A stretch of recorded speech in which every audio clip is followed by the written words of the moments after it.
আমি বুঝতে পেরেছি। এবার থেকে তোমার 3 বেলা খাবার, মর্নিংয়ের ব্রেকফাস্ট থেকে শুরু করে সব কিছু আমি মনিটরিং করবো। তুই একেবারে ছোটোবেলার মতোই আছিস। ছোটোবেলায় আমার যখন অসুখ হতো তুই এরকমই করতিস। শোন, মা যদি খেতে না চায় জোর করে খাওয়াবি। ঠিক আছে বাবা, নিচে সবাই ব্রেকফাস্ট টেবিলে ওয়েট করছে। মা আমি যাই তাহলে। হ্যাঁ, যা। আমার জন্য তুই আর কতদিন খাটবি? 2 দিন। 2 দিন মানে কি? না দিদা, কিচ্ছু না। আজকে আমাকে কলেজে যেতে হবে। যদি তোমার খারাপ লাগে আমাকে কল দিবে। আমি তো তোকেই ফোন দিব। তোর মতো করে আমার যত্ন আর কে নেবে বল?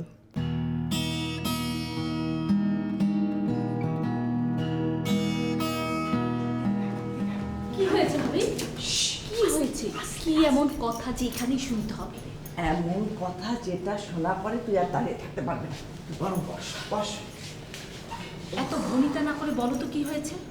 কেমনে শুরু করবো সেটাই তো বুঝতে পারছি না। ভাবা ভাবি বাদ দিয়ে তোমার যেভাবে সুবিধা হয় তুমি সেভাবে বলো। তুই তো জানিস যে আমি সকালে মর্নিং ওয়াকে যাই। তো আজকে খুব ভোরে উঠেছি, ভাবলাম যে যাই বাইরে গিয়ে হাঁটাহাঁটি করি। তো নিচে নামলাম, নেমে ড্রয়িং রুমে যা দেখলাম। কি দেখেছো? কি বলবো তোকে।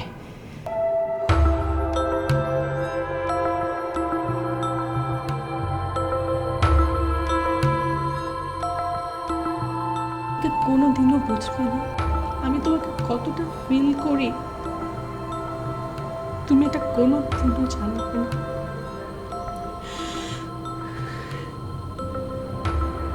কোনোদিনও বুঝবে না এই নিরাপত্তার অর্থ।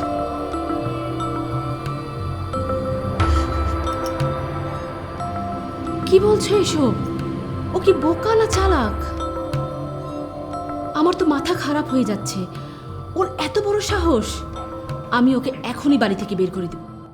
না না না না না, মাথা গরম করা যাবে না। আমাদের এমনভাবে কাজটা করতে হবে যেন ধরি মাছ না ছুঁয়ে পানি। ব্যাপারটা দাদা আর বড় ভাবিকে বলে দেই, ওরা অবনীকে মাটিতে পুঁতে ফেলুক। উল্টোটাও তো হতে পারে। শোন, ভালোবাসা খুব খারাপ জিনিস। এসব মাটির নিচে পুঁতে রাখলে কয়েকশো বছর পরেও উঠে আসে। আর তুই তো জানিস দাদা অবনীর প্রতি কত দুর্বল। মেনেও তো নিতে পারে। একটা ধমকও দিব না অবনীকে এসব নিয়ে। নো, এসব ধমক দিলে অবনী কেয়ারফুল হয়ে যাবে। আরও কেয়ারফুল হলে তো আমাদের কোনো প্ল্যানই সফল হবে না। সব জেনে শুনে মুখ বুজে বসে থাকতে বলছো তুমি? হ্যাঁ, একদম কারেক্ট। এবং সেটা কিন্তু আমাদের সুবিধার জন্যই। ওর ভেতর থেকে অর্ণবকে একদম সরিয়ে দিতে হবে। কিন্তু কিভাবে সরাবো সেটাই এখন ভাববার বিষয়।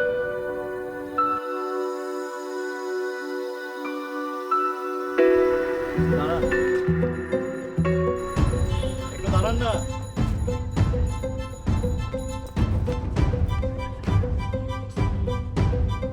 কি ব্যাপার? দাঁড়াতে বলেছি, দাঁড়াননি কেন? আমার ক্লাসে দেরি হয়ে যাবে। ক্লাসে যেয়ে কি করবেন? আপনার সাথে আমাদের ফয়সালাটা হয়ে গেলে অনেকবার ক্লাসে যেতে পারবেন। এখন বলুন কি ভাবলেন? আমার মুখ দিয়ে যখন একবার না বের হয়েছে, এটা আর কখনো হ্যাঁ হবে না। ও কি বলে বড় ভাই? ওরা কি হ্যাঁ বলবে না? ওকে কিভাবে হ্যাঁ বলতে হয় আমি দেখাচ্ছি। এই এবার আপনার চা খুশি তাই বলেন। তবে একটা জিনিস মাথায় রাখবেন, আমরা কি চাচ্ছি আপনার কাছ থেকে। তারা হলে কিন্তু অনেক বড় ক্ষতি হয়ে যাবে আপনার। সেটাই, নিজের ক্ষতি করবেন না।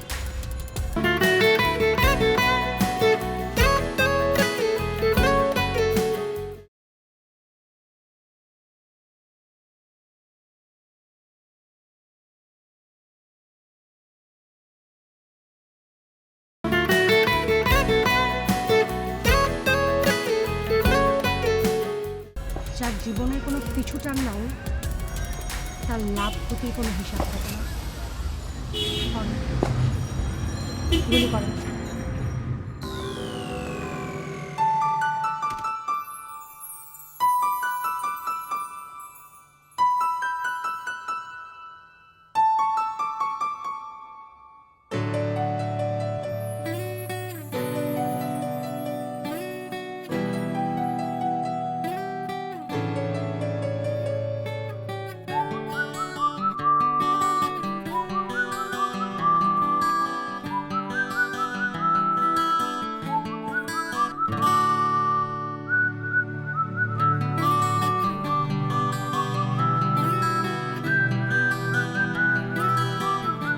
অর্ণবের জন্য আমি বাঁচবো না, না আমি মরবো না। বলুন কি হয়েছে আপু? কোনো সমস্যা? কি হলো কি আপনার কি কোনো প্রবলেম মানে আপনার কি খারাপ হয়েছে লাগছে? কি? খারাপ লাগছে? বলেন কোনো সমস্যা? কোনো খারাপ লাগলে বলুন আমাদেরকে বলুন please। মানে যদি কোনো সমস্যা কোনো খারাপ লাগে কোনো আপনার help help লাগবে? করবো, আপনার প্লিজ যদি- বলেন বলেন আপু। আমাদের কি বলবো, আমাদের কোনো সমস্যা? বাসায় পৌঁছে দিব কিছু না ভাইয়া। বাসায় পৌঁছে দিব খারাপ লাগছে? না রিক্সাটা ঠিক ঠিক আচ্ছা, বুঝলাম না। না, কোনো সমস্যা নেই, যান আপনি যান যান যান, কোনো সমস্যা নেই। বড় ভাই পিস্তল ঠেকিয়েও তো ওকে হ্যাঁ বলাইতে পারলাম না, ও তো সেই না বলেই চলে গেল। কতবার না বলবে? হ্যাঁ, ওকে বলতেই হবে।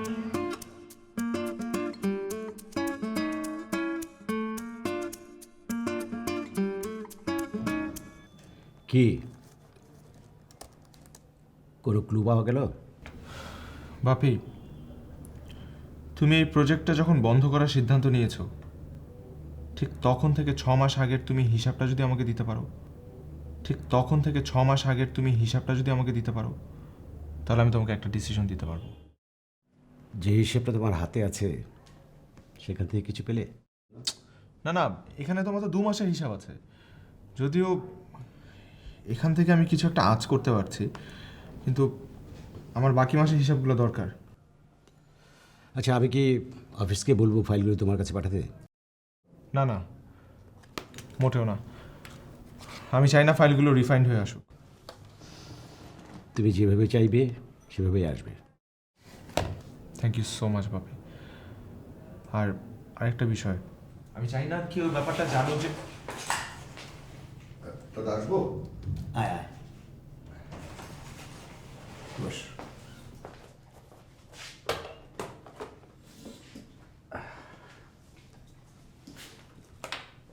এই ফাইলগুলো কিসের?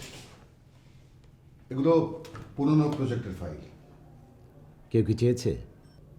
না, মানে আমি ভাবলাম। তাহলে এনেছিস কেন? দাদা, আমার মনে হয় নতুন প্রজেক্টে হাত দেওয়ার আগে অর্ণবের পুরনো প্রজেক্টের হিসেবগুলো জানা দরকার। চাচ্ছু, এগুলো আমার মাথায় আছে। আমার যদি দরকার হয় আমি তোমার কাছ থেকে চেয়ে নেব। কিন্তু আমার তো একটা দায়িত্ব আছে, এই ফাইলগুলো বুঝিয়ে দেওয়া, এটা আমার কর্তব্য। থ্যাঙ্কস চাচু, কিন্তু এই ফাইলগুলো এখন আপাতত তোমার কাছেই থাকুক। তাহলে ফাইলগুলো আমার কাছেই থাকলো। আমি তাহলে আসি দাদা।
কিছু ভাবলি?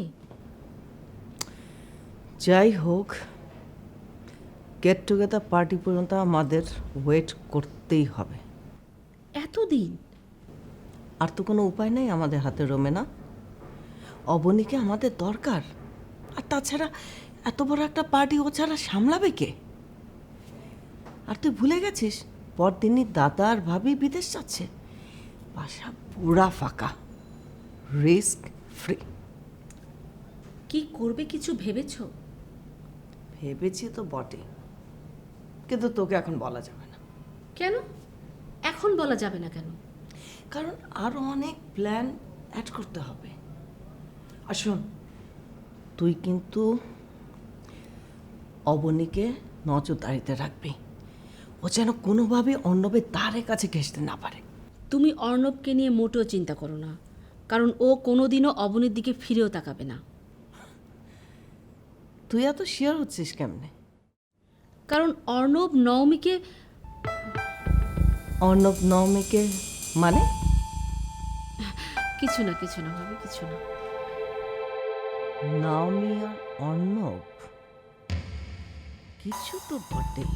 প্ল্যান আরেকটা আমাকে করতেই হবে। কি ভাবছো? না, তেমন কিছু না। ভাবছি যে আমরা যে করি না কেন, অর্ণব যেন কোনোভাবেই জানতে না পারে। আর শোন একটা কথা, কিন্তু এই কিছুদিনের জন্য নাওমিকে একটু বলি যে অর্ণবের ধারে কাছে না যেতে, হয় না? মানে ইউ আন্ডারস্ট্যান্ড না? আচ্ছা ঠিক আছে, তুমি যা বলবে তাই হবে, কিন্তু প্ল্যানটা আমাকে একটু জানিও। হ্যাঁ, অবশ্যই।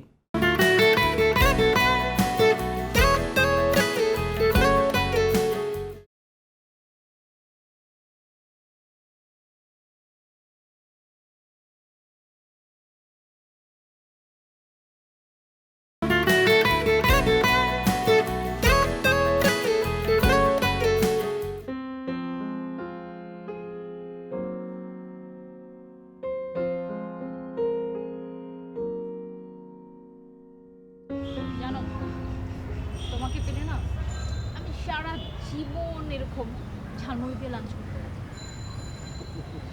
শোনো, কয়েকটা দিন করো পর দেখবে যে আর ভালো লাগছে না, তখন তুমি উল্টো কথা বলবে।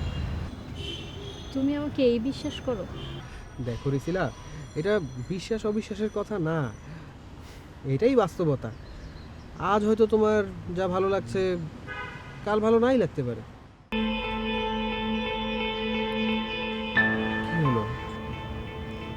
তুমি এতদিন আমাকে এই চিনলে? আমি তো আসলে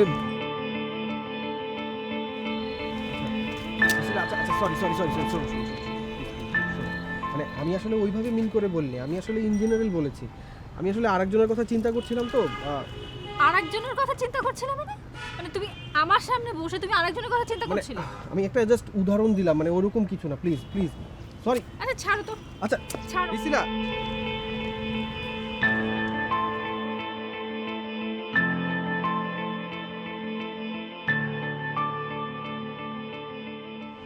ব্যাপার না, মেয়েরা তাদের বয়ফ্রেন্ডের সাথে কারণে অকারণে এরকম রাগ করে, মান অভিমান করে, এগুলো কোনো ব্যাপার না। আচ্ছা ওয়েট, আপনি কে? আমি কি আপনাকে আমার পার্সোনাল ব্যাপারে কথা বলতে ডেকেছি? ডাকতে হবে কেন ভাইয়া? আমাদের কি দায়িত্ব বলতে কিছু নেই? ও, তো কি দায়িত্বটা আপনার? দায়িত্ব হচ্ছে এই যেমন মান অভিমান পর্ব শুরু হয়ে গেল, তারপরে কি ঘটবে সেই সব আর কি। তো আমার এখন কি করতে হবে? কি করতে হবে? আপনি এখন বাসায় যেয়ে খেয়ে দিয়ে একটা ঘুম দেবেন। ভুলেও মেয়েটাকে ফোন দেবেন না, মেয়েটাই আপনাকে ফোন দেবে। আর মেয়েটা ফোন দিলে আপনি ওর সাথে এমনভাবে কথা বলবেন যেন আপনি ওকে কোনো গুরুত্বই দিচ্ছেন না। ব্যাস, তারপরে যা করার মেয়েটাই করবে।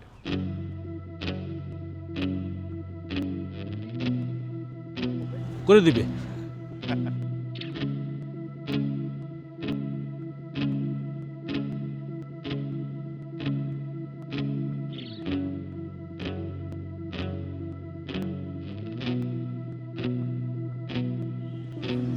All the best.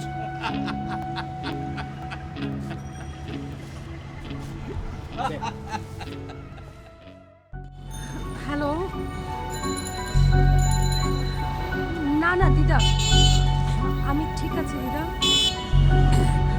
দিদা, কাউকে একটু বলবেন আমাকে আমার ক্যাম্পাসের সামনে থেকে বাসায় নিয়ে যাওয়ার জন্য।